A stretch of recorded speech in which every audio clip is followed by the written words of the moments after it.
Okay, so this video was 720 Zone's video. We've seen a couple of his videos already. He put out a video basically showing that the deep run tram runs the wrong way, and I found it really fascinating.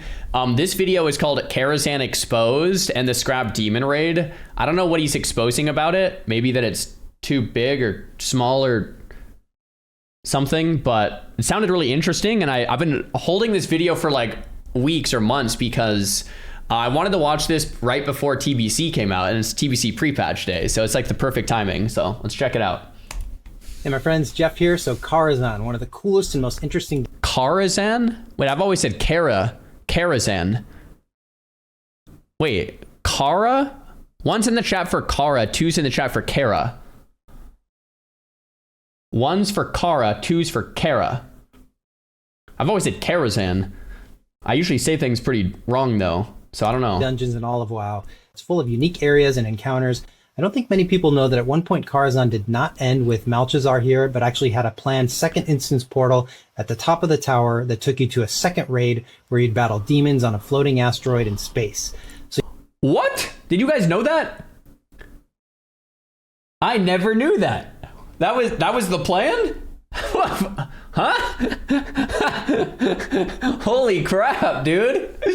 What the heck? Yeah, today's episode of Amateur WoW Editing, we're going to look in detail at Karazhan and how it evolved over more than 5 years of development. And we'll look more at the hypothetical second demon-filled raid that you'd access at the top of the tower. 5 years? So just like the original Outdoor Deadmine story from the last video, John Stott's amazing WoW Diary book has a couple really interesting sections about Karazhan development, and I'm going to read a few of those quickly, but the gist is that when they started building Karazhan way back at the beginning of 2001, they had no idea how to build 3D dungeons and like how big they should be and what a good layout was like, and they had no plans to instance the dungeons, and they weren't even using the right program. So here's a section from the book. A good example of when things didn't go well was Karazhan. After I spent 6 months building it in Radiant, we decided it would be better to build dungeons using 3D Studio Max. Jose Aeo renewed the project a year later and took it to heart to follow Chris Metzen's direction that the tower be super tall and slender. After a few months' work, he presented a fully textured version to game designers. When they evaluated Jose's work, all the rooms were too narrow for combat, and half the real estate was devoted to stairs, which were bad for gameplay. The entire thing had to be scrapped because it lacked playable combat space. And at several points in the book, it's mentioned that there was a long debate about whether dungeons should be separate instances or part of the main world. And that first version was developed to be part of the main world. So all the playable areas had to be like confined within the geometry of the tower model. And the book goes on. A year later, work on the tower started again with a kickoff concept meeting that ended with the idea of disconnected towers floating around a center spire. After the morning-long meeting, the programmers put the kibosh on that idea, saying that pathing data couldn't support complicated moving structures. Months later, Karazhan was back on my plate, but this time the game designers made it clear to me they needed something with a ton of space because they wanted it to be a raid dungeon that was as big as Upper and Lower Blackrock Spire combined. And at this point, he goes on to describe how solving the instance debate fixed the problem and allowed for an instance dungeon that would far exceed the confines of the tower that it was supposedly inside.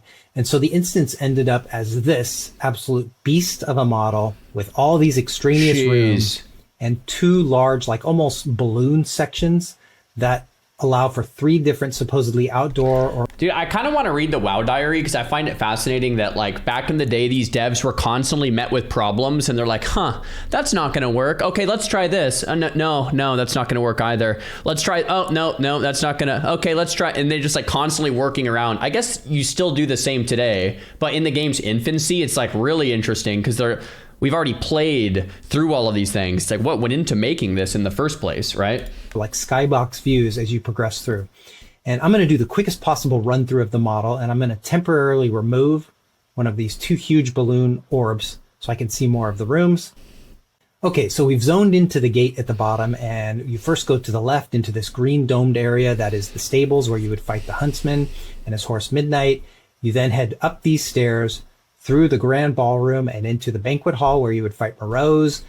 This little door in the corner goes through a series of rooms full of spiders and dogs that connects back down to the door just to the right of the entrance, but that's usually skipped. So we've doubled back here through the ballroom and up to the second level right above where we were, into this hallway where actually these side rooms are like full of like the WoW equivalent of, I guess, prostitutes. And you'd get to the Maiden of Virtue that has all these quotes like, "Your impurity must be cleansed." so yeah, those are designers at their best. Nice. Next is the Opera Hall, and it has this cool ceiling that you can see from the outside, and is 3 levels tall. You go out the top level through this tunnel here and into the broken stair, where you first go down a bit, and there are 2 doors leading back outside to the top of the stable room where you'd fight the skeletal dragon Nightbane before going back in and up the stairs. And here we're back inside like the main central tower. You climb up these series of steps, and like the Nightbane balcony below, you have great exterior views of Deadwind Pass. So then you move into the menagerie rooms that are connected to the tower here through this little tunnel. And I should mention here quick that when you're at the spots that have a view of the sky and the outside areas, you of course never see these other rooms protruding off the side of the tower because of view culling, which is where pieces of the model will only render in depending on your location or your camera's location. So while you see them in the model on the right, in the game, they're actually invisible until we actually pass inside of them. So that's the smoke and mirrors piece. Inside this hallway, you fight the curator before passing into the bottom of the library, which extends up into the first of these 2 big orbs, or balloons as I called them. And you can see that... Guys, press 1 if you have a little PTSD from dying in this room, or on this next boss if you move and you have to run all the way back through. Just a little PTSD. Very, very long run. One person moves when they're not supposed to, and you're... They're here so that we can have a different like exterior view from the outside Deadwind Pass view. Because at this stage, it's like the magic is taken over, or like reality is breaking down, and the top sections of this library are breaking off and floating up into the sky. It's just a super cool area. So you progress up a series of ramps, and behind this fake bookcase is Ilhoof. And then up here, there's 2 ways to go. To the left is the Shade of Iran. Rip. And back up the other way, you get to this spot where I would always stop and look back down into the library and then back up at the sky. It's just such a cool spot. And continuing up at this spot, we're kind of like at the edge of the orb thing that we're inside of. And in the live game, you can actually jump up on this ledge and jump outside of the model and down to the map below. And when you do, you're leaving the model, and you can see at this stage, we are way far away from the central portion of the tower where we started that we can see in the distance. And of course, when we're outside the orb thing, we're back to seeing the terrain map. And remember that when you zone into an instance, you're moving away from the main maps, in this case, map 0, Eastern Kingdoms, to map 532, Karazhan. And you can see on the right side here, the map has the 2 big orbs from the top down, and it has all the Deadwind Pass stuff, which would be finished, but the surrounding areas were not finished. And at this point, we're here in the south side over an early unfinished portion of ZG. So like here is where you would fight the Panther boss, but the entire temple is of course missing in this early version. And up here is where Jindo would be. But again, this map was snapshotted like way early before ZG was developed. Okay, so back up to the top of the library here. We pass forward into this big observatory room that actually protrudes outside the library orb thing. Nether's fight is actually a sick fight. And a few more pathways.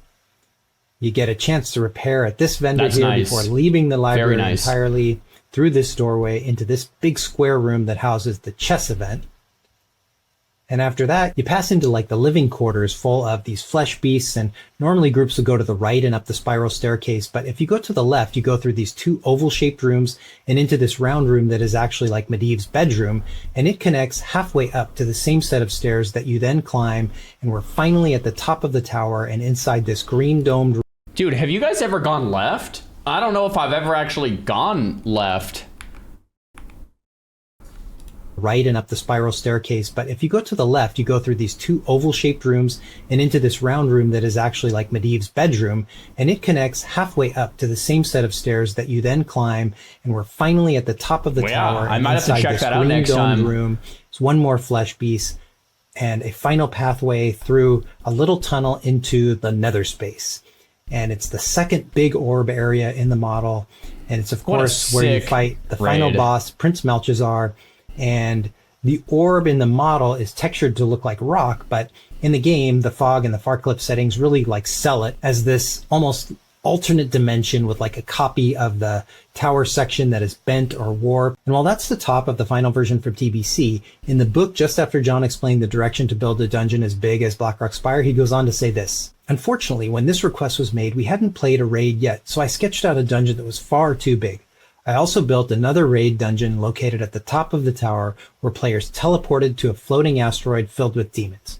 And so this is where my mind sort of went wild, and you guys get some more amateur editing, but you can just imagine that you kill Malchazar and the portal appears and your group passes through and is transported to That was solid space. editing, we'll take it. You're maybe navigating like a maze of floating asteroid chunks and facing all sort of members of the Burning Legion, different demons, something like this.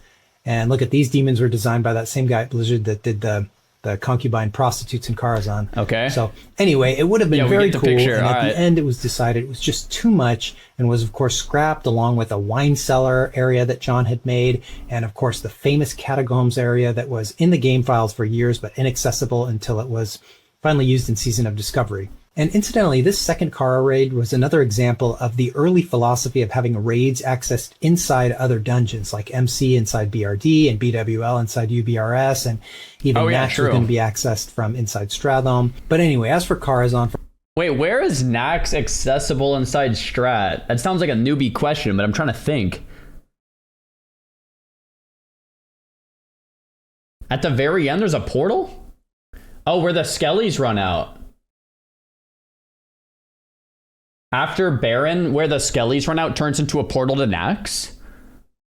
I've never gone through that. Can you skip the attunement process, kind of like when you go into MC through BRD? Yeah, you can't access it. It's closed. Oh, you can't go in it. Oh, it's not in the actual game.